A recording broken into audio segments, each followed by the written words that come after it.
Holy he's wearing glasses. I know. Move past it. I'm blind as hell, but there is a silver lining to it. I've always wanted to do this.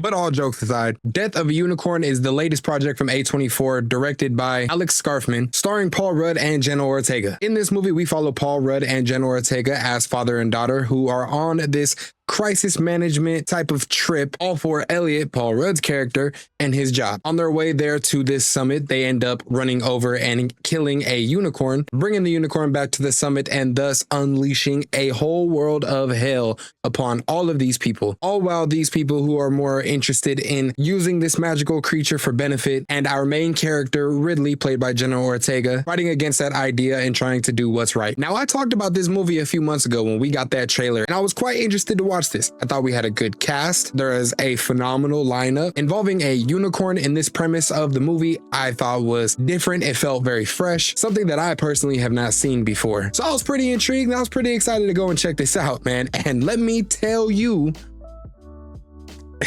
it's a movie. Now, in all honesty, I got out of the theater and I went to go see it with my lady, and I asked her if you can think a movie is dumb but enjoy it at the same time. And quite honestly, I think that the answer is yes, because that's exactly what happened to me today. Now, while I don't want to sit here and tell you that this movie was a bad movie, because I don't think that that's the case, but walking into this A24 movie, I had expectations that this was going to be a little bit more symbolic, a little bit more elevated than it ended up being. Either that or I just didn't get it, which honestly could very well be the case. But with the main story, I feel kind of being a little bit generic. You know, you got these corporate-minded people who look at this magical creature that is now dead, and they are trying to figure out a way to benefit from it, how to exploit this magical creature for profit gain. And then you have your young-minded teenager who sees that this is the wrong idea and should not be what they are doing, and that they are in danger and trying to fight against that ideal and do the right thing. And I found that to be a little bit generic. This is not the first time we've seen a story like this, nor will it be the last. But bringing me to my first positive about the movie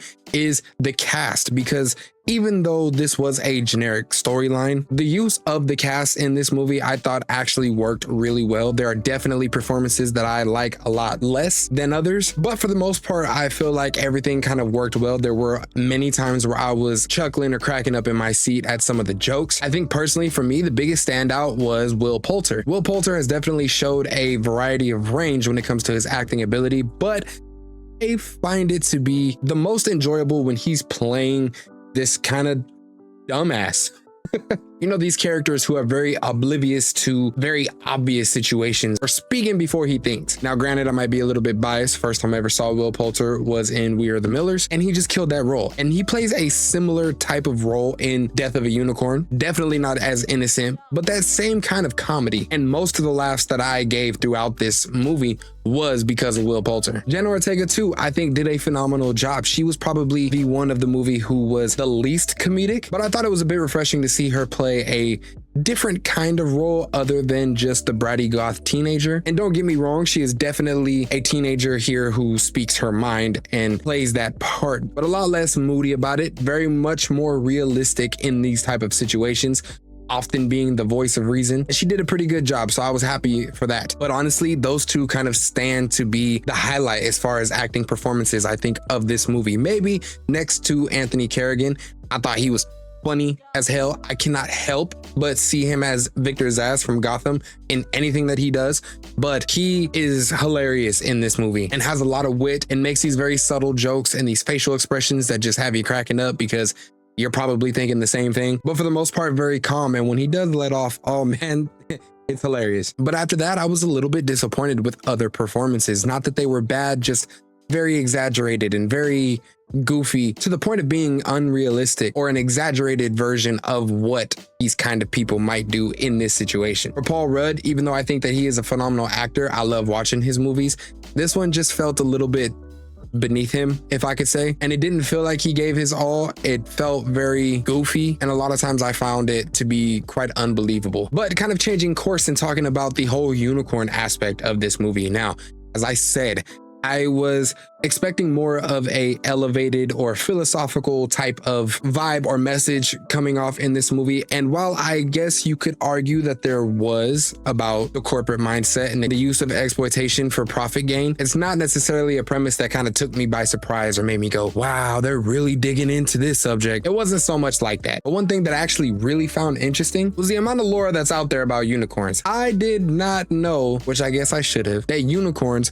were such a written about lore heavy type of folktale. And here in this movie, they explore that lore of the unicorn and kind of its origins, the effect that it had on people and different stories, whether some of them being good things about these unicorns, others portraying them as monsters. But the movie does a great job at painting the picture of, yes, these are very divine creatures with a connection to the universe that is completely unseen and unheard of. And the movie does a really good job to let you know that. But after that, I think I kind of either missed something or misheard something or completely went deaf, because there was not much after that. Without going into spoilers, there's a few moments where you kind of get a glimpse into the wider universe, and maybe it's just supposed to be left up for interpretation, but I didn't think that there was any clear messaging, anything telling you exactly what we're looking at or what it's supposed to be. So while the implication of these unicorns being such divine creatures is very heavy, it's a bit vague after that and doesn't really explain too much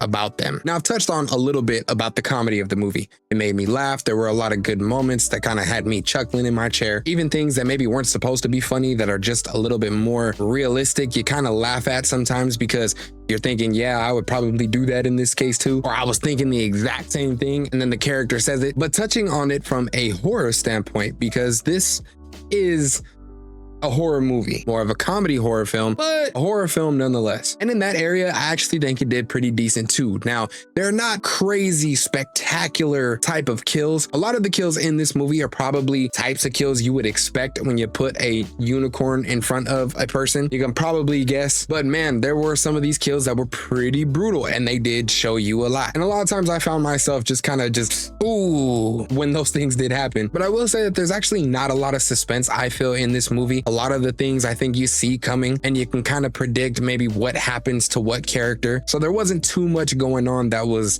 a surprise or shocking. This movie, though, I do have to say is probably pretty realistic. You know those movies that you watch, whether it's an alien or some kind of creature and they find it and scientists are going at it and people are trying to make money off it? Yeah, this is one of them. And like every time you've watched one of those movies, you probably say something along the line of, yeah, the government would definitely do that. Or yeah, they would definitely do that if they found it. This one really isn't no different. And I did find it enjoyable. This is definitely a movie that I could probably have on in the background. I would definitely like to watch it again, just in case maybe I did miss a little bit of the heavier messaging. It's possible that it could have just went right over my head. And there are jokes and moments within the movie that are funny and good enough for me to casually watch this movie if I ever didn't have anything else to put on. So by no means is this a horrible movie, but I do have to be honest, it just did not live up to what I thought it was going to be. And that's a bit of a shame, because I do like Paul Rudd, I do like Jenna Ortega, I do like Will Poulter, Richard E. Grant, Anthony Carrigan. This was such a stacked cast that made me so excited to see it, but something just felt a little bit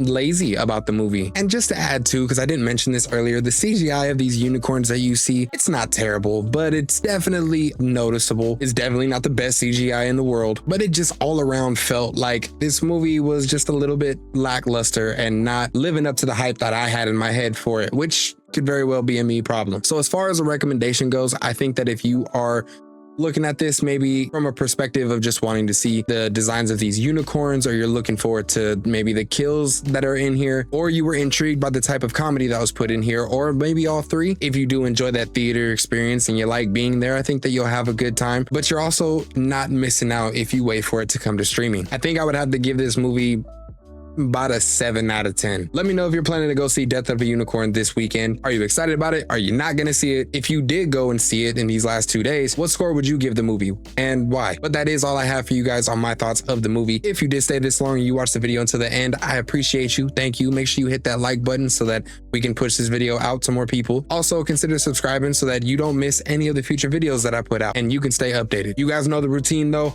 I'm out. Y'all be smooth and stay geeked up.